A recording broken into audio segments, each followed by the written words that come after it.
Et la première des clés que nous avons commencé à développer, la clé de l'imitation. Imiter. On avait dit que c'était la clé pour commencer à grandir, croître sur le plan spirituel. Tu imites qui dans ta vie? Tu imites qui? La personne que tu imites détermine ton niveau. Dans la vie, en fait, si tu n'imites personne, c'est que tu n'as pas de chemin vers lequel tu te diriges. Et dans la foi, c'est pareil. Si tu n'as pas de repère à imiter, tu n'iras nulle part. Dans n'importe quel domaine, pour avancer, il te faut un repère. Il te faut un repère. Quelqu'un que tu vas idéaliser. Souvent, là, les choses de Dieu, c'est quelqu'un qui doit te les apprendre.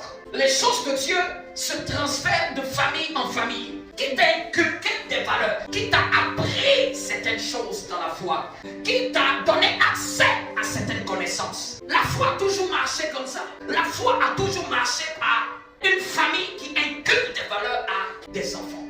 Et même quand tu es dans une famille, est-ce que tu comprends la famille dans laquelle tu es? Est-ce que tu connais les valeurs de cette famille? Est-ce que tu sais dans cette famille-là, quelle est la particularité de cette famille spirituelle? Ce n'est pas un hasard. Il y a quelque chose dans cette famille qui correspond à ta destinée. Non, on peut tous être eux-mêmes, on n'a pas le même nom de famille. De la même manière, on peut tous être enfants de Dieu, mais on n'a pas tous la même lignée spirituelle. Parce que ma lignée est en fonction de ma destinée. On peut suivre de très près un leader et il peut avoir beaucoup de choses à observer. Quand Dieu te place dans une maison spirituelle, ne pense pas qu'il y a une seule chose que Dieu te permet de voir. Si tu ouvres bien grand tes yeux, tu vas voir qu'il y a beaucoup de choses que Dieu veut te montrer au travers de ce leader. Une personne peut t'apprendre beaucoup de choses de manière directe ou de manière indirecte. Si tu n'imites personne, je sais que tu vas ressembler à personne. Je sais que tu n'iras nulle part. Qu'est-ce que même tu cherches même à imiter chez ton pasteur? On peut désirer un caractère. On peut désirer une attitude. On peut désirer une habitude. On peut désirer une manière de vivre. L'imitation commence par l'admiration. Si tu n'as pas de modèle, tu ne ressembleras à aucun modèle. Il est plus facile d'imiter que de chercher à faire soi-même quelque chose qui n'a pas encore été. C'est plus difficile que tu fasses quelque chose que tu n'as pas vu. Dieu ne fait rien sans image. Et l'orgueil fait que les gens ne prennent rien. L'orgueil, c'est ce qui fait que quelqu'un peut être à côté de quelqu'un qui a quelque chose et il n'a pas la chose que la personne a. L'orgueil, c'est celui qui ne peut pas s'abaisser pour dire je veux prendre ça. C'est pour ça que j'aime l'humilité des enfants. Les enfants n'ont aucun complexe à imiter, aucun gêne à imiter, aucun gêne à vouloir faire comme. C'est un orgueil de ne pas avoir envie d'imiter quelque chose qui est bon. Aujourd'hui, je vais dire à quelqu'un, un enfant de Dieu, ne sois pas gêné d'imiter ton leader. La deuxième clé pratique, ce serait l'obéissance.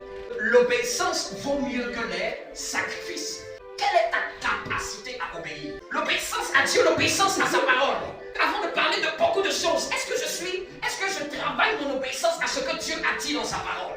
Quelqu'un ne peut pas désirer grandir spirituellement s'il n'a pas désiré obéir d'abord à ce qui est écrit. On ne peut pas commencer l'école de la croissance spirituelle si on n'a pas appris à avoir des valeurs fermes. Avant de parler des révélations, avant d'attendre des visitations, avant de dire que j'ai un appel, est-ce que je suis obéissant à la parole de Dieu? Comment je travaille mon obéissance à la parole de Dieu? Parce que tout passera, mais la parole de Dieu ne passera pas. C'est pour ça que même connaître la parole de Dieu nous permet de savoir ce que Dieu attend de nous de manière scripturaire. Qu'est-ce qui est écrit que tu attends de moi? Donc souvent, on est chrétien, mais on cherche loin. Est-ce que tu es déjà obéissant à la parole de Dieu? Souvent quand tu discutes des chrétiens, est-ce que déjà même, quel est ton niveau d'obéissance par rapport à ce qui est écrit d'abord? Ça, c'est la clé de l'obéissance à Dieu. L'obéissance à sa parole. Deuxième forme d'obéissance. Ici, maintenant, il parle de l'obéissance à nos conducteurs. Quand il parle de nos conducteurs, c'est celui qui nous conduit dans la foi. Celui qui conduit notre vie spirituelle. À un moment, là, dans la conduite, là, je vais me soumettre à Dieu, mais Dieu aussi va placer un conducteur, comme un parent, comme un tuteur, mais quelqu'un qui va me cadrer. Ceux que j'ai vus qui ont accéléré dans les croissances, c'est ceux qui avaient une obéissance prompte. Vous savez c'est quoi l'obéissance prompte? C'est-à-dire qu'une capacité à faire immédiatement. Quand on dit on va faire ça, obéissance prompte en même temps. C'est comme ça qu'on facilite sa croissance spirituelle. Surtout dans les débuts. Parce que c'est comme ça que tu vas développer une bonne habitude. Parce que quand tu commences à devenir vieux dans le Seigneur et que tu n'as pas pris l'obéissance à ton conducteur, en fait, tu as développé des mauvaises habitudes. Un enfant qui a été mal éduqué, qui a raté l'éducation de ses parents, il est difficile à l'âge de l'adolescence de venir faire son éducation. Dans les choses de Dieu, plus tu as une obéissance, plus tu es en train de te débrouiller du malin qui peut venir te donner de mauvaises habitudes. On peut te donner même une seule instruction. Dans cette instruction-là, se cache peut-être la graine de ta destinée. On a dit à David, va voir tes frères. Ça se cachait sa destinée. On a dit à Joseph, va voir tes frères. De aller voir ses frères, sa destinée a continué avec cette instruction.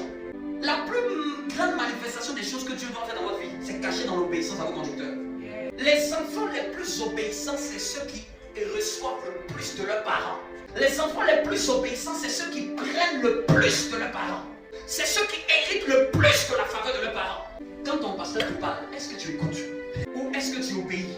C'est quoi ton degré d'obéissance? Parce qu'il n'a pas été placé là par Dieu par hasard. L'obéissance vaut mieux que les. Quand tu es obéissant, on peut te confier de grandes choses. Quand tu es obéissant, on peut miser sur toi parce qu'on sait que tu as compris les valeurs de la maison. Les gens sont conscients de quand ils n'obéissent pas à leurs parents biologiques. Mais ils ne savent pas ce qui se passe quand ils n'obéissent pas à leurs parents spirituels. Dieu ne te demande pas beaucoup de choses. Il te dit imite et obéis.